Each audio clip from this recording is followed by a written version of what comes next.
We'll see. They ought to get notices. All the subscribed ought to get a notice that we're elsewhere. Give it a second.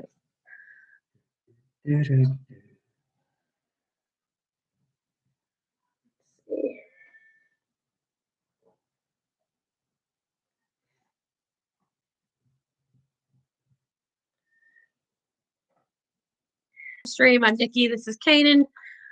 For those of you that are trying to figure out, and now it's going to buffer too. For those of you who have figured out that for some reason we can't get into the other live stream that was scheduled. I don't know what the deal is, but we couldn't get in. So we just relaunched another one. I'm going to have to go in and delete the other one. So I apologize for the problems. I spent like 10 minutes trying to figure out why it wouldn't let me in, and then I just gave up. So I'm not real sure what the holdup, what the issue was. It's asking for streaming software, and I don't know. So anyway, I don't know who's made it on. It says we've got 5, 6, 7 people. There's Shy's Garden, Jacinda. I'm sure they're going to figure it out in a minute. They should all start getting notices that we're over here. Funky. We're using Kanan's laptop instead of mine. And Happy Gardener. Yeah, Happy Gardener is local too. Hey, Matthew. And now it's going to buffer a little bit. So anyway, we're using Kanan's laptop, so you'll notice the picture's actually a little different. And then, I don't know. Anybody got any questions? I kind of had a couple of things. I'm sure everybody probably saw our video from the weekend of all the craziness we've had this last week.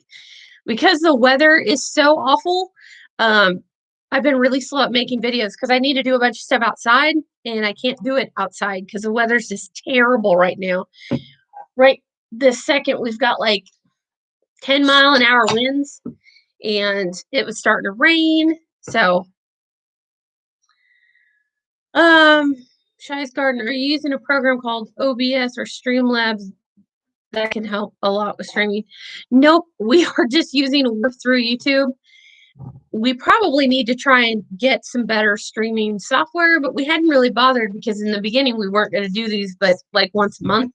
So it's probably time that I look at some better stuff. Don't you think? Maybe. Real non-committal. If it's $1 million, I don't want to spend more. No, I'm sure it's not $1 million. Other YouTubers buy it. It can't be $1 million. See, she's free. That's right up your alley. Hey. We'll have to look into it because we had never bothered before, but YouTube's getting kind of finicky about stuff. So sometimes we can't get on, and sometimes it, like tonight, it just wanted to ask us for stuff we didn't have. So I don't know. We'll get it sorted out though.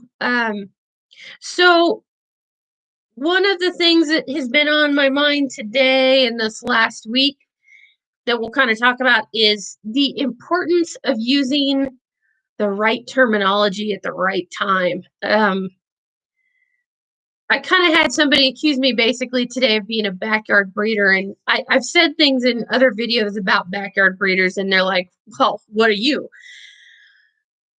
I'm not a backyard breeder, obviously. I'm a show breeder, and I'm involved in rabbit organizations, and I breed to a standard of perfection, which kind of classifies me as not just your average backyard breeder.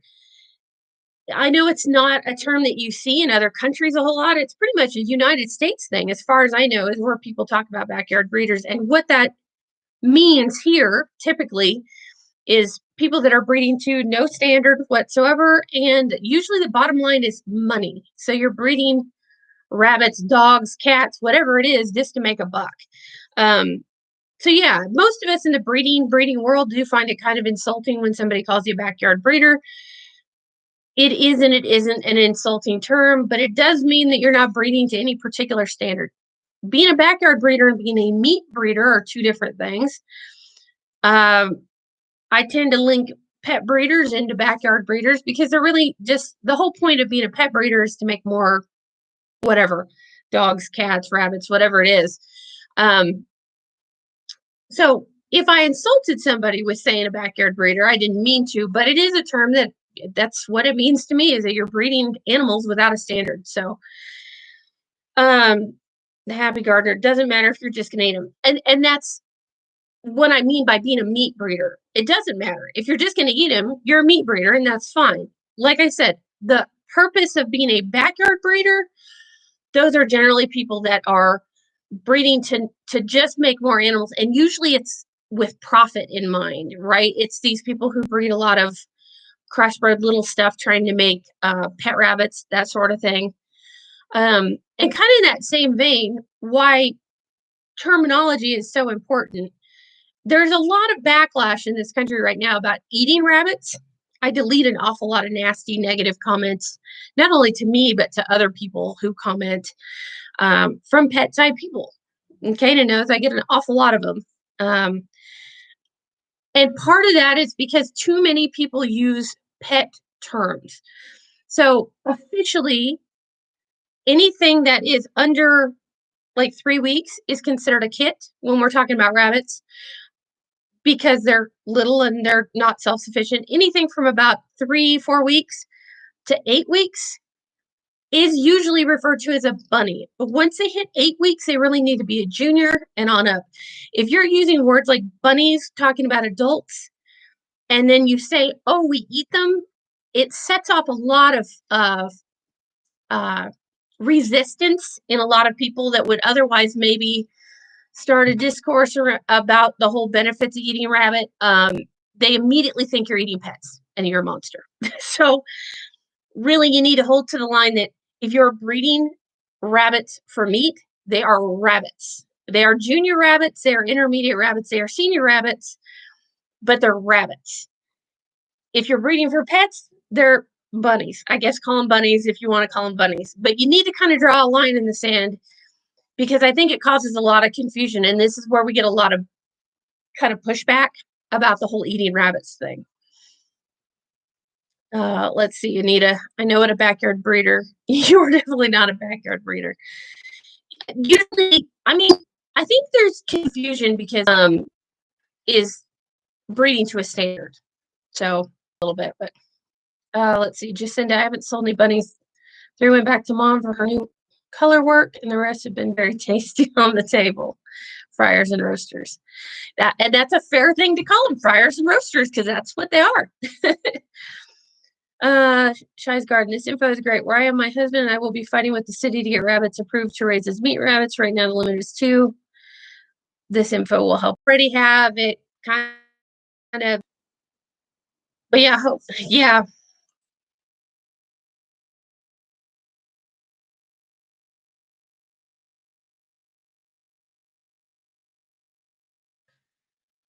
It's terrible. We here are having storms. I can't even type right. But yeah, hopefully Shy's Garden, I'll be able to get you some information that will help. So it's too bad, then we'll just call it for the night. But yeah, so that was kind of the big thing that I wanted to talk about, is just I think especially we as Americans have a really, and unfortunately rabbits in the last probably 30 years since I was a kid, I know they're not really pets. They're not really the greatest of pets for that kind of thing. So Ferdy Rayala, good morning here in the Philippines. Another from the Philippines. Good morning over there. But that's what I had. You have anything? I don't see any real questions. I haven't either. I've been working all day. My first true day of like an 8-hour job in almost a year. Since what? 9 months. 9 months. 9 months. Yeah, kind of odd. Been stuck at the table all day.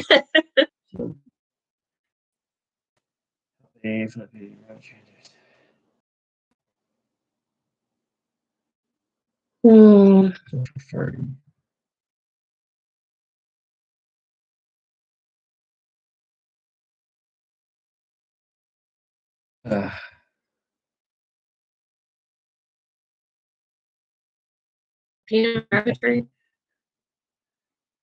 Yeah, Maggie. I haven't paid any attention today at all. Yeah. This is really frustrating. I don't know if you want to try moving. Uh, That's my dog's name. Do you want to try adjusting the phone and see if you can get a better connection? Maybe kick the Wi-Fi out of the way and see. Any idea helping the Filipino in the rabbit industry? I don't know what kind of help you need. We can't export rabbits right now, so it's not like we can help get you any rabbits over there. And I don't know what your laws are, your rules, or where you're struggling at, but I'm assuming the biggest problem is getting stock, because I'm getting a ton of requests about stock. I'm not sure what kind of help you need, but I'm probably not going to be able to give you much. That any better?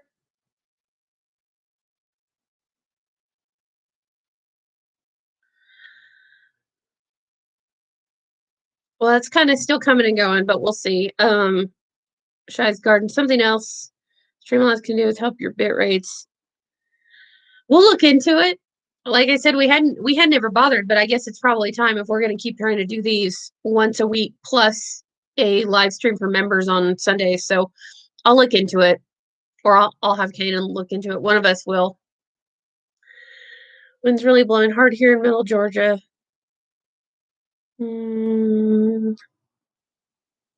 It seems like the weather is crazy everywhere right now.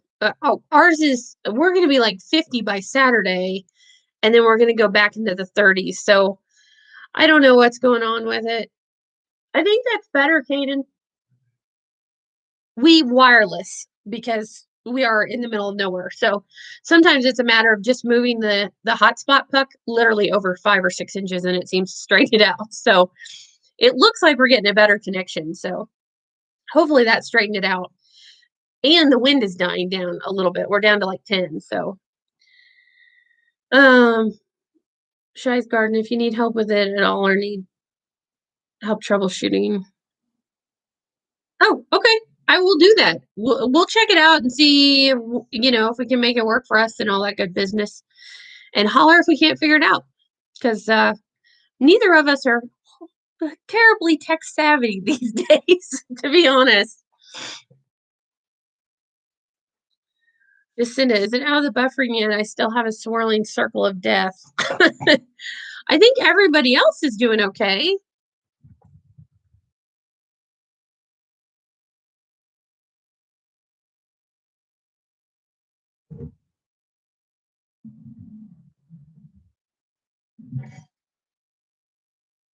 Okay. All right. So that's kind of the big things. Let's see, William, looking forward to calming weather and conditions, and I can start getting the vegetable garden planted in a few months. Yeah. Yep. Yeah, I'm not. I wanted to be optimistic about the new government administration, mostly just because it doesn't do you any good to be negative about it all. But I'm a little nervous about anyone signing that many executive orders and closing stuff down. And as Kanan started to say, I went to the grocery store today, and the amount of stuff that's just not there. Now, granted, it's a Monday, and it's the first of the month, which we're in a heavy government assistance area. So when Oregon Trail food stamps gets recharged at the beginning of the month, it gets kind of wild around here. But it was packed, and I went into the grocery store. There was almost no dairy products at all. No eggs, no milk, no butter, no sour cream. No lunch meats, no pizzas, no meats. What else was I saying that there was none of? There was no shampoo. He needed shampoo, and there was like no shampoo. I was trying to think of what else. You said dog food was half full. Paper towels were kind of iffy. Like cleaning products was cleaned out. I finally found like 2 things of wipes, like Clorox wipes. No, paper towels and toilet paper surprisingly were loaded. there was more toilet paper and paper towels. So if you need them and you're local, rush on down, because Walmart had a ton of them, but they didn't have much of anything else. So I will say, being in Georgia, that you're getting ready to garden, and I'm totally jealous. I do miss that about when we lived in Mississippi. Everybody said you started gardening after Easter, and here we're darn lucky to get anything before like June 1. So, yeah, I'm pretty jealous of that. No, but otherwise things are going up. Like, what'd you say last night? You went and you looked at plywood, and so we looked at when we built our shop 6 years ago. We were paying $7 for a sheet of plywood. And it's OSB, and it's $30. Yeah, I for was one sheet I right was now. in town Saturday night to do a Zoom call with my Harlequin Club because I'm the current president of the American Harlequin Rabbit Club, and I was using the Home Depot parking lot for my meeting. So I ran in to go to the bathroom, and yeah, 7/16 OSB, which 6.5 years ago we paid $7 for, is now $30.62 or something. Ooh, over here. He's picking up my hair. I have hair. He's got some. Look, a bottle of shampoo takes me like 6 to 9 months to go through. But when I go out, I gotta go get some shampoo. I will confess that I bought him the 3-in-1 this time, so it's shampoo, conditioner, and body wash. See? So Triple effective. that's right. Just because there's no hair here, he's got other hair. Yeah. Yeah. There you go. Shame on you picking on him, and he's got hair. That's what I'm not sure about. I'm pretty asking about any video of a hay grass process. I'm not sure. Lisa. Not sure what a hay grass process would be. What? Which one are you looking at? Purdy's. Oh. Like, do you mean trying to turn hay and grass into feed? I'm not sure what you're asking there. It sounds like you've got quite a few questions. So if you want to email me, we can have a whole conversation about stuff and see if we can try and help you out. I know things are a little bit different over in the Philippines, but I might be able to help. But it might be better to try and email back and forth than try and do the live stream thing. Mm-hmm. I'll have Kaden type in what our email address is.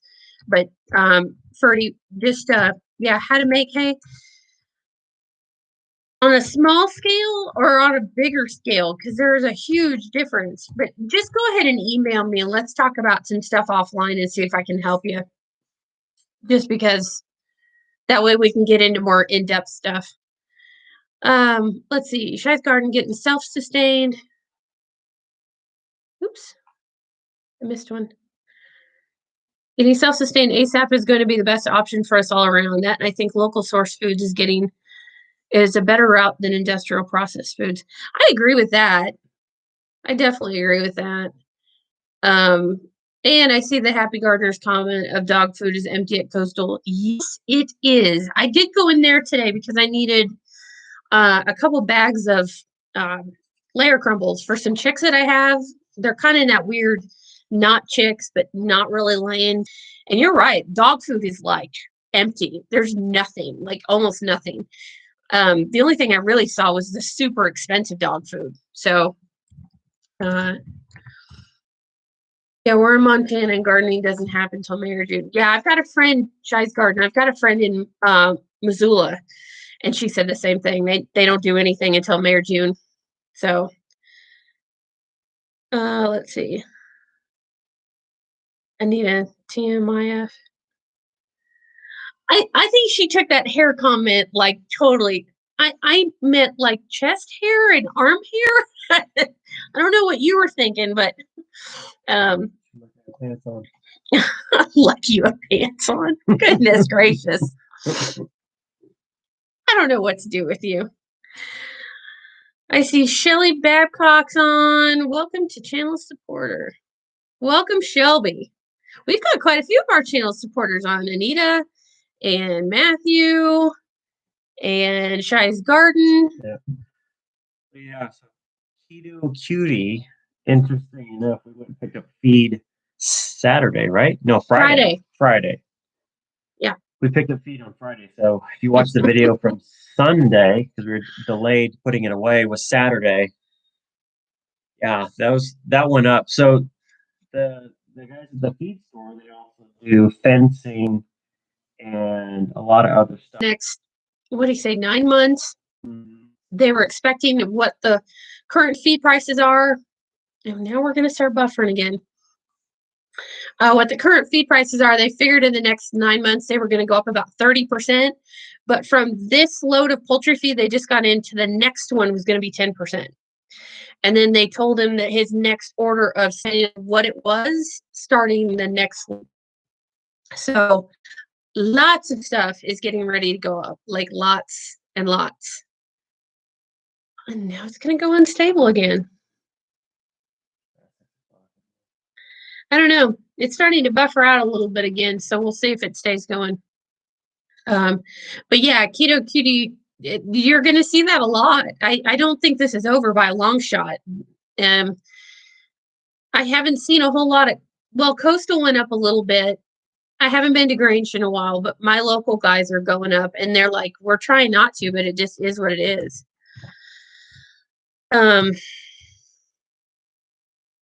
Did you see Matthew's comment about your backyard? I've ignored Matthew. You can't ignore channel supporters. That's you. It kind of depends. So a lot of what we raise, I mean, Nikki did a video a while ago about raising vegetables and that for rabbits. Most of what we raise in the garden also goes towards goats, right? Yeah. I'm gonna kind of wait and see if it's okay. Yeah, what Caden was saying, I know it's buffering again, so just bear with us and see if it'll stop. But we actually had a video about what to raise for the rabbits, or what I grow to try to help with the rabbit feed. It's things like chard and kale. I do dandelions out of the garden. There's some herbs that are okay. But I had a whole list of stuff that we grow. And then the goats will eat anything. Like they get the extra radishes that get too overgrown. They get squash, cucumber. It took them a little bit to figure out. Yeah, we pretty much anything we don't eat, something around here does eat. So yeah. I tend to grow way too much stuff. It's because our weather is so unpredictable. I plant a big garden, but there's only 2 of us. So sometimes things either go really good or they don't grow at all. And if they go really good, then, I take what we want for us and everything else goes to the critters. I have not been able to get my rabbits to eat squash yet. Some people have really good luck with this. Mine won't touch it. They act like the zucchini is there to poison them. So I'm sure if I baked them up some zucchini bread, they feel differently. But yeah, there you go. Did we miss anything? No, I'll say welcome to Dawn. Oh, I see Robin's on. Hey, Robin. Yeah, she's trying to get it off. I'm not. Thick Skinny lives with me. Yeah. Dawn, speaking of skin, Dawn, just found your channel. Thanks for the informative videos. Thanks for coming. Matthew, I have to shampoo my back too. O'Donnell's Aussie Homestead. Hey, I haven't seen you comment in a while. Good to see you. They're in the middle of summer. Are they? Yeah. Oh, yeah. My friend I've got a friend in New Zealand, and she's been traveling and doing all kinds of stuff. They're in the middle of summer. I see Marzy's on. Did you guys ever start your goat dairy? No, I didn't get a chance this last year. Things got out of control, as they tend to do around here. Yeah. But that is our big plan for this year. And I'm totally committed to it now because we're doing a goat class in June. And on day 2, we're going to talk about goat dairying. So I am committed to it. I've got to get going on it this year. Marzi, I ate a dandelion today and it was awesome. What did you think of it, Marzi? Because when I've had it, I've eaten them raw. To me, they have almost a spinach-like taste. And I've never done anything else with them. So my mom grew up eating them boiled, and so she's pretty grossed out by them. But will admit I've eaten one out of the garden every now and then, and to me they taste like spinach. So, have you ever eaten a dandelion? Yeah. Oh, I didn't care for it. Okay, so yeah, how long does a commercial feed normally keep then? Because I could bulk buy and keep it in my garage with the dehumidifier on. You get different answers from different people. So the thing I have always heard is 3 months is ideal. Anything past 3 months, you start to get a huge fall off of nutrients and vitamins and all that kind of stuff. Somebody here in one of my groups yesterday or the day before said after 6 weeks, quality starts to fall off. Now, I've never seen that mentioned before. And when I talked to my guys at the feed store, they told me 3 months is really where it starts to go.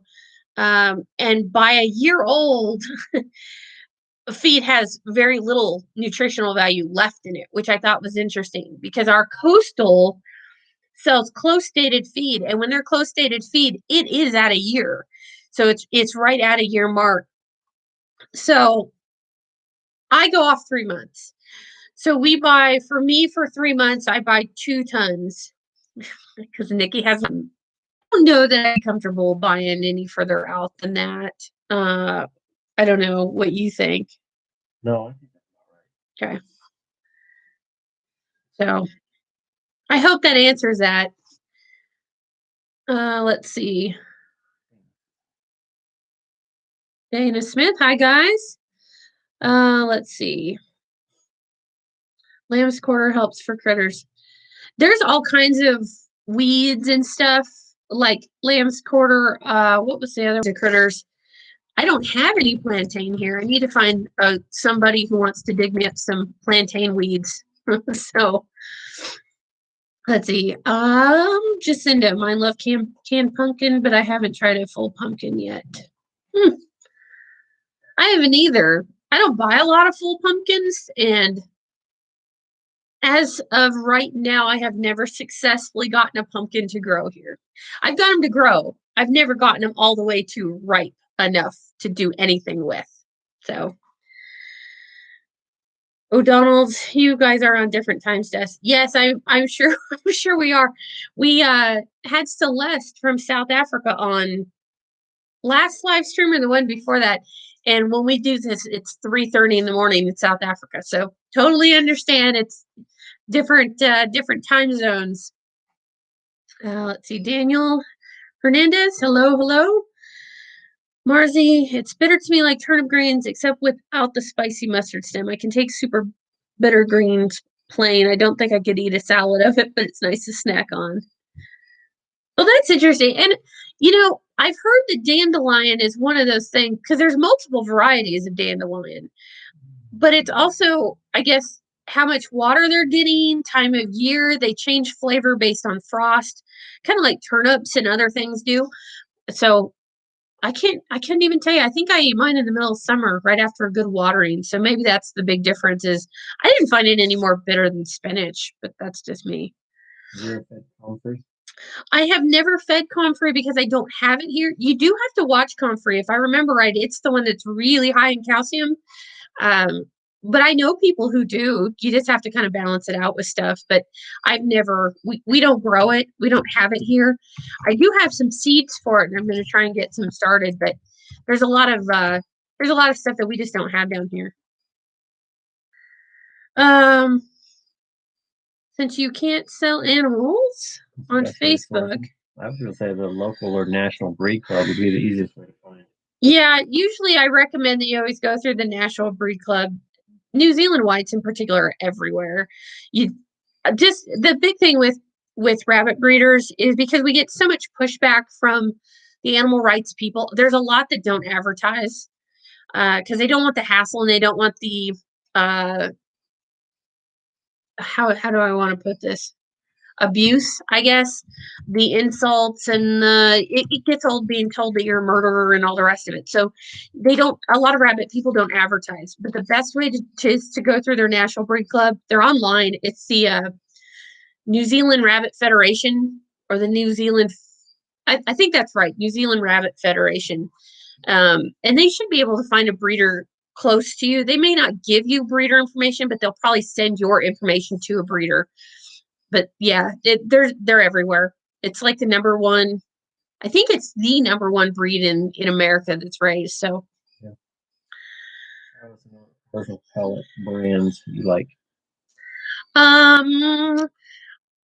It kind of depends on where you're at. She's in Montana. I know, but I don't know exactly. I'm answering it for everybody. I don't know what all you've got up there. So we buy Payback, and I don't know if you can get Payback where you're at in Montana. There is a Payback mill in Montana. I just don't know if you can get it. I'm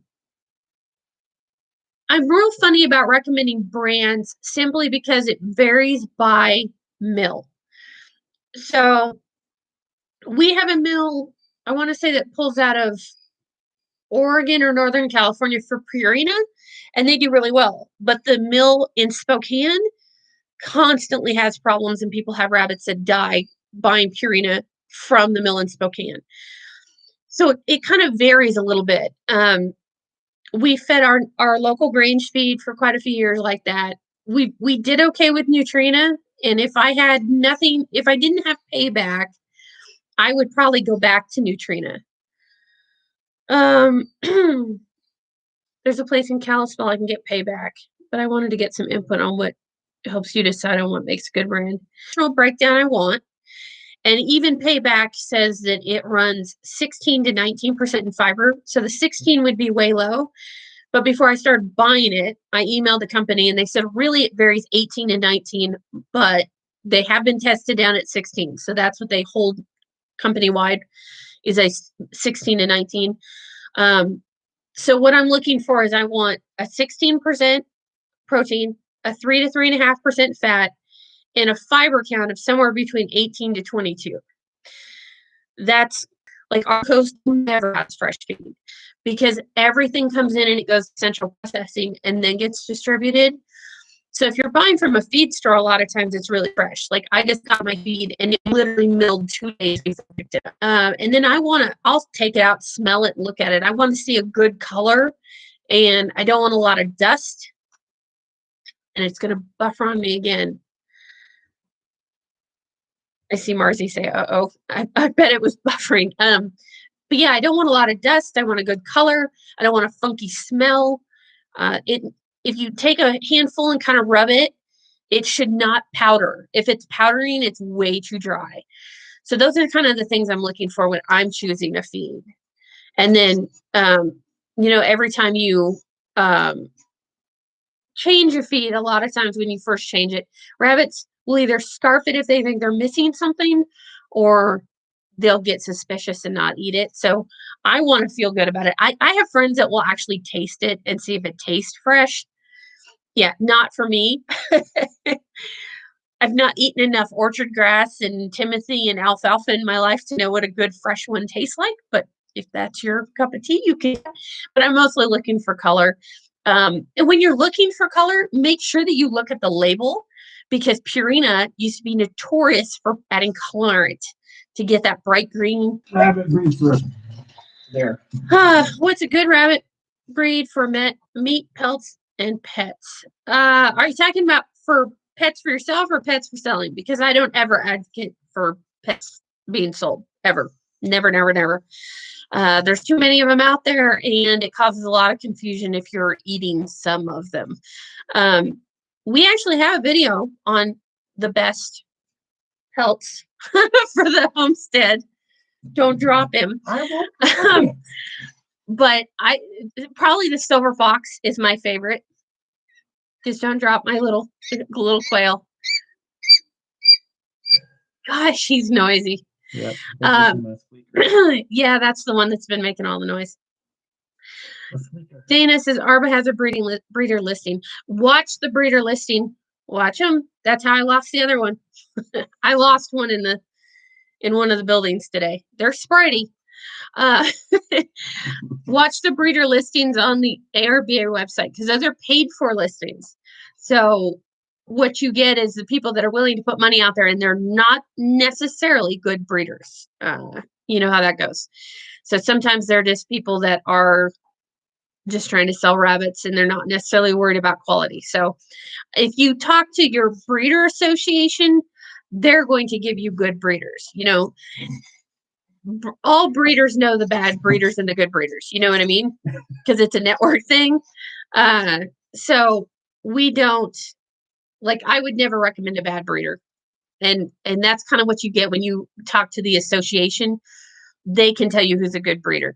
Whereas ARBA is just putting a listing out of who's paid for it, if that makes sense. So it's not a bad place to look, but yeah, be wary, because you do. I in a couple breeds I've had now, there are breeders listed that I would never refer to. But they're paid and they're on the ARBA website. It's just, they don't technically do anything wrong. So but a lot of us don't agree with their breeding practice, I guess, is what it comes down to. So Matthew asked about a list of most asked questions. I don't think we have like a true published frequently asked questions and all that. I mean, we could probably come up with one, but there's probably like 10 questions on rabbits that are asked almost all the time. We've tried to make videos covering those and answering those questions. Yeah, and it's a lot of times that's where a lot of our video ideas come from, is that somebody has asked a specific question on something that we've tried to make a general answer for, which sometimes does and doesn't work. Yeah, kind of. I don't know. Maybe we should try and put one together. Yeah. That's a good idea. We could probably do one of the top 10 or top 20 frequently asked questions, because there are quite a few questions that I get over and over again, mostly about breed selection and feeding and that kind of stuff. So Aviary Birds and Company asks, what age do you retire your breeder does and bucks? Depends a little bit on breed. So because I'm a show breeder, I do kind of let everybody self-retire, is kind of how that works. Most of my does are done in the Harlequins by 5. The American does are usually finished at about 4.5, although I've got 2 girls out there at 5 right now that just bred, so I'm optimistic. And then the Trounces, I've not had them all that long, so I've got some does that are 3.5 right now, and they still seem to be breeding fine. My bucks, like the Harlequin bucks, will breed pretty much till they die. For some reason, the American bucks tend to like stop really producing at 5 years old, and I don't know why that is. A friend of mine that breeds English lop says that's pretty common in the bigger breeds. Anything that's going to get over, 10 pounds plus, I guess it's pretty common for them to quit breeding at 5. But I also know people who are breeding New Zealand bucks at 7. So I don't know. But we let them self-retire. If you're doing just a meat program, I would say you're going to get rid of them when their production starts to slow down. And you'll kind of see that. You'll start going from anywhere from 7 to 10 every single litter, and then all of a sudden you're going to start getting 5s and 4s. But I let my girls go until we flat out retire them when they've missed 3 times. And that's usually for, like I said, 4.5, 5 years old, depending on the breed. But I let them self-retire. I probably shouldn't. It's not terribly effective or efficient, but that's how we do it here. They're asking about keeping records, and that's your kin tracks for everything, or just rabbits and goats? Yeah. No. So yeah, we use kin tracks. You can get it online, and it's a download on older software, on an older operating system. It's now free. And I don't know which operating systems that is. I know that we've got Windows 10, and I've also had it forever. So the download's like $20.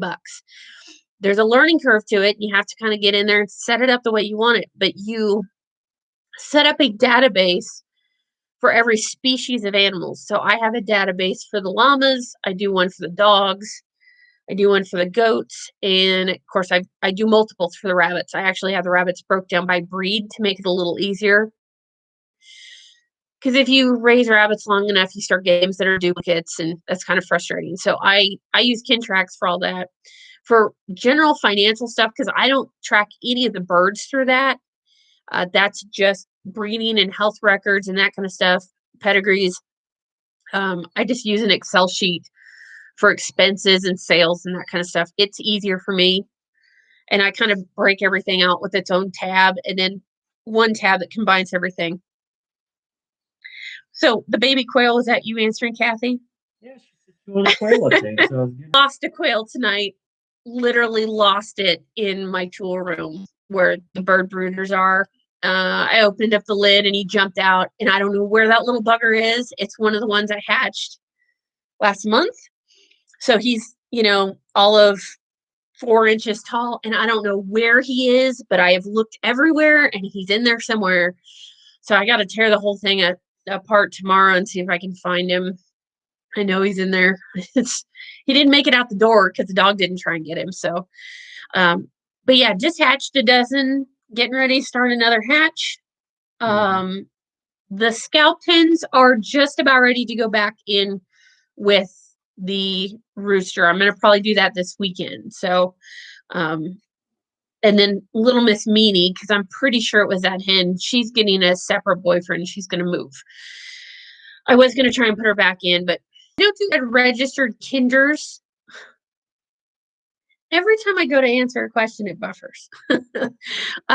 Anyway, I do purebred registered kinder goats, which is interesting because kinders are actually a breed developed from crossing Nubians to Pygmies.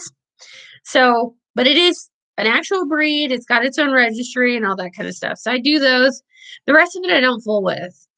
I've talked about doing Nubians and Nigerians for years, but going from unpedigreed, unregistered stock and moving into purebred stuff, it's expensive and it's more paperwork. I really don't like having to deal with the whole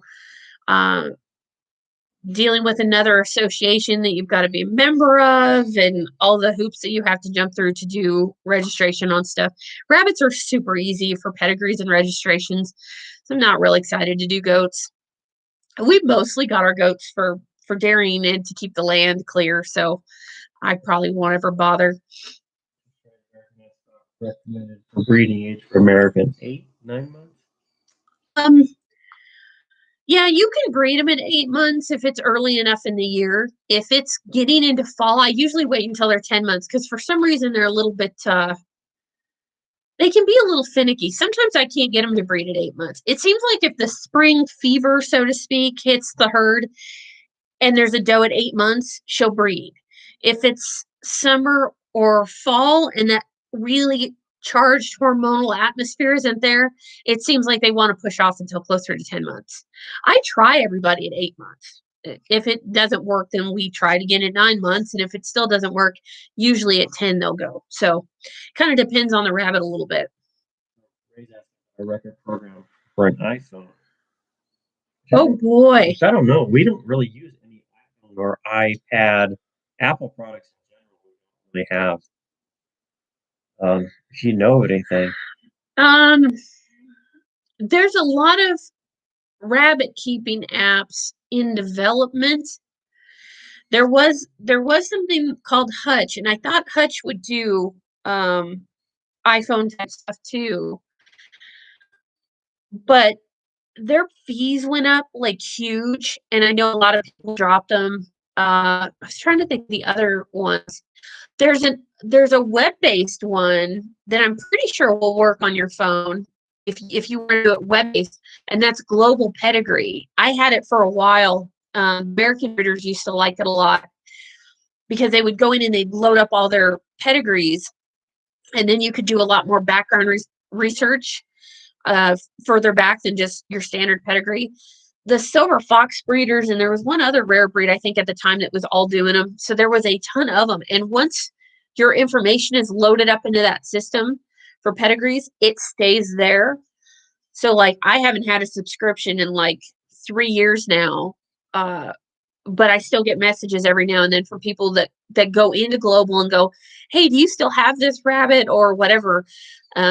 So you may look into that. I kind of thought Global was nice, and they had done a bunch of updated features, and I thought you could do health information and all that kind of stuff, but it's at least a good pedigree tracker, and you could email links, like you could email pedigree links straight to buyers and that kind of stuff. So it was cheap. It was only like $20 or $30 a year.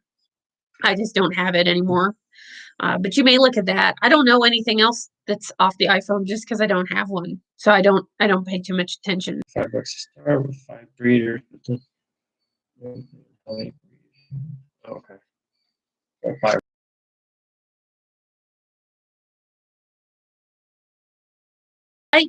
Somebody was saying that for the 2021 pricing, it was up to like $60, but like I said, I didn't look. So I'd be curious how recently you got Hutch, because I that's what I had heard is it got more expensive. I don't use it, so, but it's usually an annual subscription. Since Ray was asking, it's usually annual.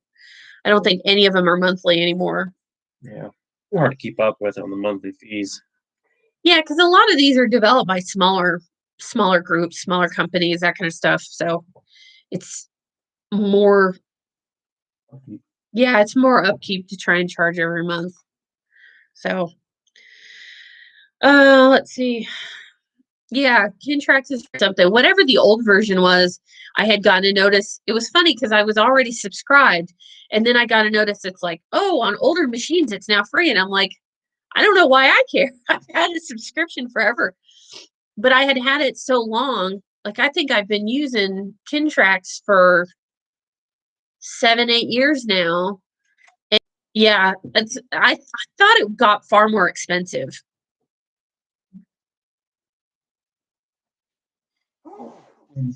Yeah, the wind's kicking up, so I wonder if we're going to start buffering. It looks like a little bit. So I don't know, Ray. I'll ask around and see if I can find anything else. But that's the only one I knew offhand. There was another app for a while. It was like Bunny Tails or Bunny Trails or Bunny Tracks, something like that. But I don't know if they're still around. They were around for a couple of years. 25. Okay. 20. I think when I got it, like I said, it's been years. It was like $20. And it does. It updates all the time. It's just you have to. There's a little bit of a learning curve to set it up the way you want it and customize it. Like it's taken me 5 years to really get my pedigrees where I like them, and now they're pretty nice and pedigrees and yeah. You got anything? No, I don't think I have anything for this week.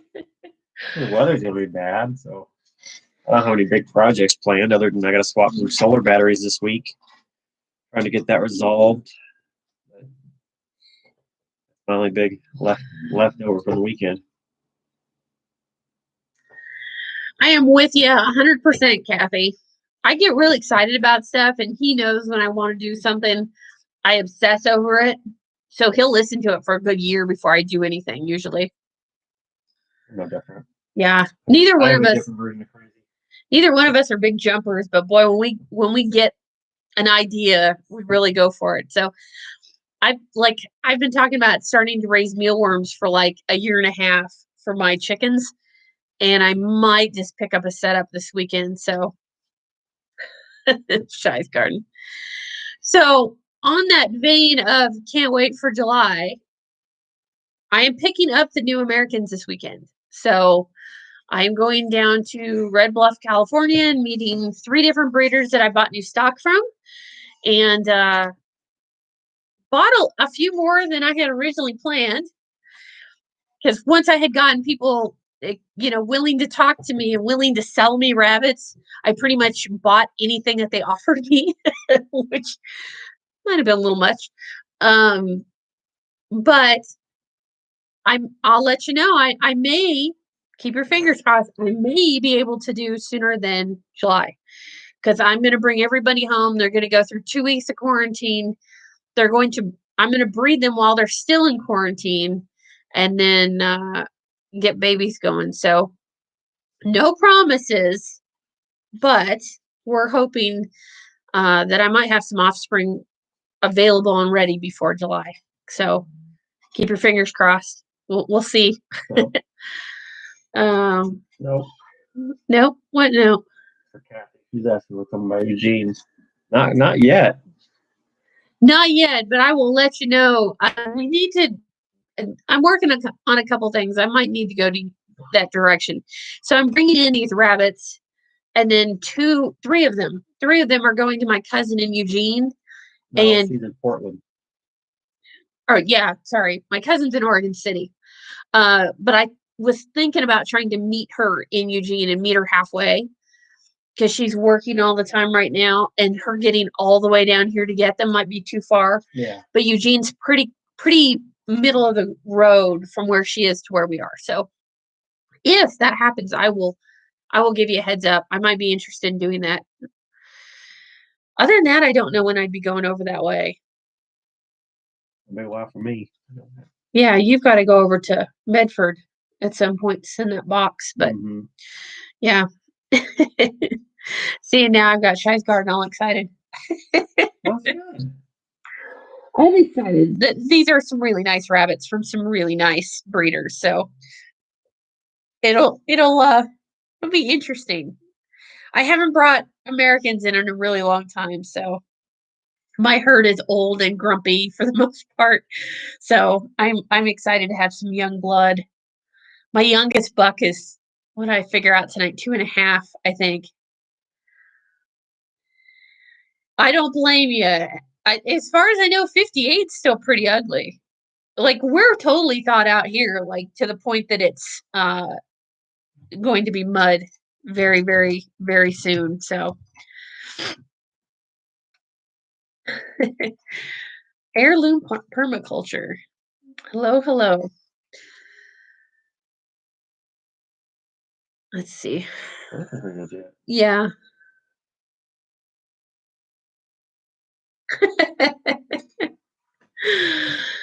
Maybe we should, Shy, maybe your husband and I should have a support group to deal with all the crazy wives getting ready to homestead. No. It's probably like when you used to do a lot of car stuff. Yes. And it was a car widow. Yeah. Matthew, I'm off. Have a good night. Thank you for the chat. Thank you for coming, Matthew. We'll try this again next week. Hopefully not the buffering and the weird hookup issues. Yeah. Rabbit workshop. Oh. It's May. Right? Let me see if I have it on my calendar real quick. It's May. I think it's the middle of May or the third weekend in May. No, it's not the third weekend, I don't think. No, I think I have something the third weekend, so it'd be like the second weekend. 16th, right? Should be the 15th and 16th of May. Yeah. So the 15th is the full day, like all day, 9 to 3, 9 to 4 class. And then Sunday is just a half day. Yeah. So we'll start at 9 and finish by noon. So we'll talk about all kinds of stuff. I'm going to update and actually add some extra stuff to it from even when I did my last class. So lots of stuff going on there. Car widow. That is, you have no idea. When he was into cars big time, and motorcycle racing was the other thing. Never saw him. He was either at work or in the garage or at an event, and never saw him. So we've started joking about how he's a rabbit show widower during this show season. Because I would go couple weekends a month when there was actually shows, and they just tried to hold a show in Rick Real they were going to do here in February and couldn't get it. So, Kathy, if you're on Facebook, you can go onto our page, and I know we have events already in there. I think preloaded of when they are. We also have it on our website. So SpriggerHomestead.weebly.com. You can actually go in and buy tickets, or that's how it's set up as tickets, but you can pay for your spot if you want to come to the class. And it is refundable up until, like, I want to say it's a week or week and a half before class. And that's only to give me time to go get pamphlets together and make plans. Cause we do lunch on Saturday. We cater lunch or cook lunch for everybody. Yeah. So, yeah, but we've got our dates in there for our quail class and for the rabbit class and for the goat class right now, and probably going to add a couple things to it too. I just haven't got to it yet. Let's see. Cool Ranch. Do your rabbits look better and show better with mixed feed than one feed? Depends on your feed. So I can't answer that. It depends on what you're feeding, how you're feeding. Remember, that you cannot, feed will do a lot of things, but there's a lot of things that it won't do, right? So feed will not fix type problems. It will not fix poor muscling. The only thing that feed will fix is get your muscling up to its potential if it's a good feed, and it'll improve your fur quality. If you have really bad fur, though, like, it won't fix fur density, but it'll fix usually texture and sheen. So it kind of depends. I don't do, like, my mixed feed or pelletized feed has never really made a whole lot of difference to my rabbits when I show, because I usually kick in a little calf manna or a little sunflower seed or whatever if I'm trying to get that fur texture where I want it. If I'm having trouble with not getting firm flesh, some barley kicked in. I think I mentioned to you to look at the 4-H feeding 4-H market pin video where we talk about adding that barley in, and it'll tighten up that muscle. Don't ask me how it works, because I still have never found the studies that explain how it works, but it does work. It'll tighten up that flesh and make it nice and firm, which is really nice when you're showing rabbits. But it really does depend on your rabbits whether or not a mixed feed or a regular commercial feed. Like I said before, you don't have a lot of rabbits, so mixing feed may not be cost effective for you. I don't know how long you've been doing rabbits, but mixing feed may be kind of putting the cart before the horse. I suggest that you just start out with a good commercial feed and kind of build your program around that. Let's see. Roger really enjoyed raising rabbits. My favorite breed was Champagne d'Argent. My wife Dora raised rabbits for 40 years. I enjoy your something. Oh, Instagram. Oh, we like the Champagnes by look. I had a lot of problems with them. They're not what they used to be. Because a girlfriend of mine raised them years ago, and then when I got mine, we had nothing but problems with them. And she just said, these aren't the same rabbits that they were, but they're pretty. They're kind of neat. They don't worry about it. Like I said, I haven't had hair for what, 20 years? You were balding when I met you in like 97. Yeah. So he's well past being bothered about I would hair. tell people I'm genetically more aerodynamic. Such an engineer. Yeah. Let's see. Shy, I want to get into doing shows, but not sure if I'll be able to manage with my son's special needs requirements. You'd be surprised. There's what you really need is to just find a group of people to show with that will help you. And there's a lot of, you go to shows a few times and you meet a lot of people. There are a lot of people either that have health problems themselves or have kids with health problems that show. I know a couple of ladies who have autistic children. That are, I'm not sure how that goes, but they have a lot of communication issues. And it's all about kind of finding your little tribe and getting the kids used to some of those other people. And, like I said, they come to shows and they do fine. So it's just, you just got to get a group of people. And some breeders are better than others. I know where you're at, there's not a lot of American breeders, but you might find community amongst the rare breeders. Like, I'll go to shows and I'm by myself, but the silver fox people are usually pretty cool, or the American chinchilla people, because they understand the challenges of being a rare breed. Because a lot of times when I go, it's just me. So if I'm over showing Harlequins or another breed, a lot of times they'll come get rabbits and just be like, hey, you're being called, and I'm just going to go ahead and take them up there. So just find your community. You'd be surprised. Rabbit people tend to be pretty cool. Very much know about your rabbit cookbook. I will admit that the rabbit cookbook kind of stalled. I get a couple days where I work on it a whole lot and then nothing. We've had some challenges because Kanan and I were splitting a laptop, which was kind of a problem. But he's got a new laptop. He's doing his own thing. So I'm hoping as soon as, now that January is over. So January tends to be pretty busy for me because all of our ARBA charters are due. And I'm not only the president of the Harlequin Club, but there's a Pacific Northwest Harlequin Club that I am secretary of. And then I'm vice president of the West of the Mississippi Harlequin Club, which is based out of California. And then there's a local club that I'm also secretary of. So January tends to be really full of doing paperwork and making sure charters are in and setting up my board of directors to make sure that we're set for the year. So now that all that is pretty much done, I should start to have some actual time to sit back down and work on it, because a ton of people are asking me about this cookbook, and I've been talking about this thing for a year, and it's about half done. So hang in there. Out of it, it's been a bigger project than I thought it was going to be, admittedly. So I was asking about Kinder goat milk tasting milder. Everything I've heard is that it's very similar in taste to Nubian milk. There's a lot of things that go into whether or not your milk tastes mild, and it's really about feeding. It's about genetics, and there is a lot of argument over whether or not it has to do with how close you're keeping bucks to your does. So flavor comes down to an awful lot of stuff, but a lot of people really like the Nubian milk, and being that Kinders are derived from Nubian, supposedly it's a very similar taste.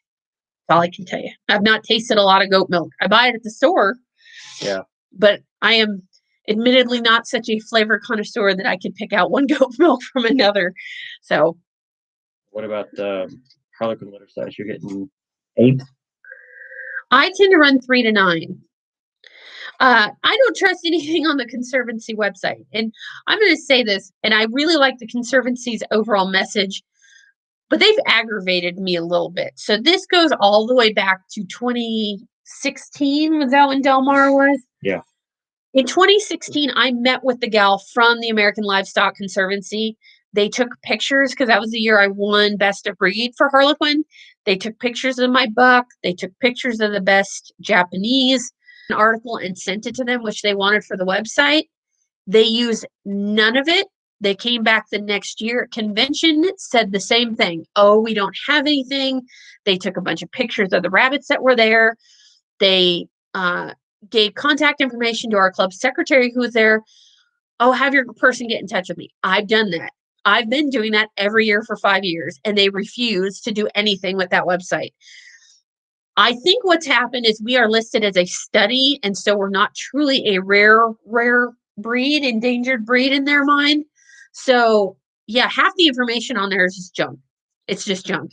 I don't know of anybody getting 3 to 5. And if they are, they're probably old. Like my does are like 4.5 when they start producing 3 to 5. So it's totally wrong.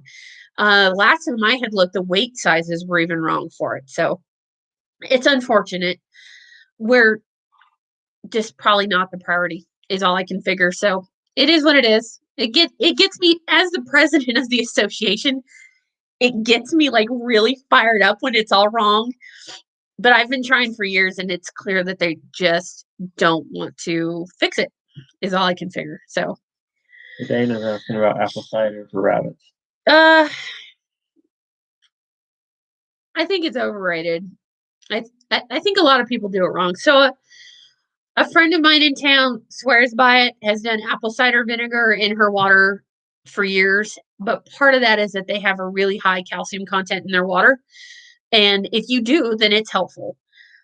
But there's a lot of benefits that everybody claims that it has that we tried it for a while, and I never saw any benefit. I didn't see higher conception rates. I didn't see higher sex drives in the rabbits. I didn't see any of it.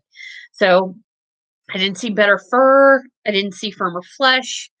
And we tried it for about 6 months, and I had tried it on half the herd, and there was no difference between one half of the herd to the other. So I don't put any stock into it. In people, ACV is good for a lot of things, but I never saw any difference in the rabbits whatsoever. Yeah, I asked about what happens if you're the only one showing in your breed. You win? Yeah, basically. By default. So when you're the only one showing, it's really hard to earn legs of grand champions. So it's really hard to grand out your rabbits. So you have to learn to get creative with your entries. So to win legs, there must be 5 animals from at least 3 exhibitors. So what happens is we rare breed people do a thing like when I show Americans, I show, Kanan shows, And then there is an entry of us together. So technically any rabbits entered as us together is different than my entry, different than his, and it makes 3 exhibitors. So if you're going to show them and you're going to be the only one there, you need to enter at least 5. I like to enter 6. So if somebody gets caught on a wild DQ of some sort, there's still 5 rabbits in the show. And that's how you can win legs and grand champion out and do that kind of stuff. Because otherwise it's really hard to do that. But otherwise, if you're showing and say you're busy and they call your breed, a lot of times, especially once they get to know you, they will just come get you, or they'll work you back in, or you can just come up to a table and say, hey, it's just me and I have 5 rabbits and whatever, and they'll squeeze you in. So it's kind of an interesting thing. But yeah, it's tough when it's just you. That's happened to me a lot. When I started showing the Triantas, it was the same way. It was me, myself, and I. And I've been to Harlequin shows where it's only me.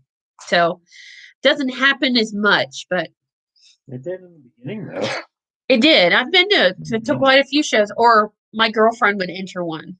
Yeah. You know, whatever we needed to do to make 5. Because showing is expensive if you can't win legs and you can't grand champion out and that kind of stuff. So, oh, let's see. Kathy getting all riled up.